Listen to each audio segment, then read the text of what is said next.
అమర్ అరుంధతి చనిపోయిన స్పాట్లో నిలబడి ఆ రోజు జరిగిందంతా గుర్తు తెచ్చుకుంటూ ఉంటాడు. వాళ్ళిద్దరూ కలిసి కారులో రావడం, తను ఫోన్ మాట్లాడుకుంటూ కారు నుండి దిగడం, అప్పుడే ఒక లారీ వచ్చి అరుంధతి ఉన్న కార్ని గుద్దేయడం, సీట్ బెల్ట్ ఉండడంతో కార్తో సహా అరుంధతి లోయలో పడిపోవడం అన్నీ గుర్తు తెచ్చుకొని బాధపడుతూ ఉంటాడు అమర్.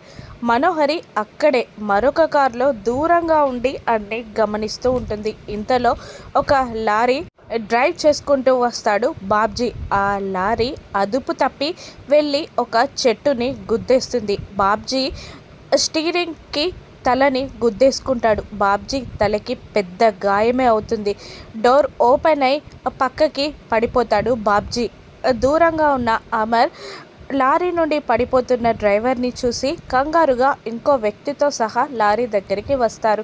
అమర్ మరొక వ్యక్తి కలిసి బాబ్జీ అని షాక్ అవుతూ బాబ్జీని కిందికి దించి అక్కడే లారీకి ఆనిచ్చి కూర్చోబెడతారు. దూరం నుండి ఇదంతా చూస్తున్న మనోహరి షాక్ అవుతుంది.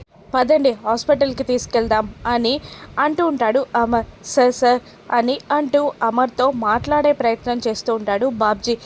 సార్, ఆ రోజు మీ భార్య యాక్సిడెంట్ వల్ల చనిపోలేదు సార్, మీ భార్యది ప్రీ ప్లాన్డ్ మర్డర్ సార్ అని అనగానే అమర్ కోపంగా తనని చంపమని చెప్పిందెవరు, యాక్సిడెంట్ చేయించిందెవరు అని నిలదీస్తూ ఉండగా చెట్టు చాకను దాక్కున్న మనోహరి చాలా టెన్షన్ పడుతూ ఉంటుంది. ఇక స్పృహ తప్పిపోతూ ఉంటాడు బాబ్జీ.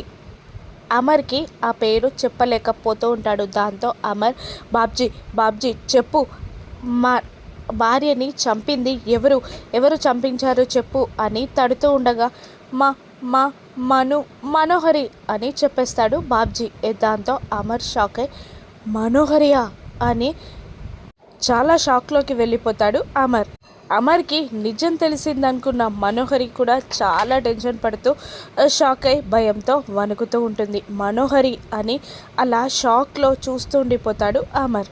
తన ప్రాణానికి ప్రాణమైన భార్యని చంపింది మనోహరి అని తెలుసుకున్న అమర్ ఏం చేస్తాడో రాను ఎపిసోడ్స్లో చూద్దాం. Thank you for watching.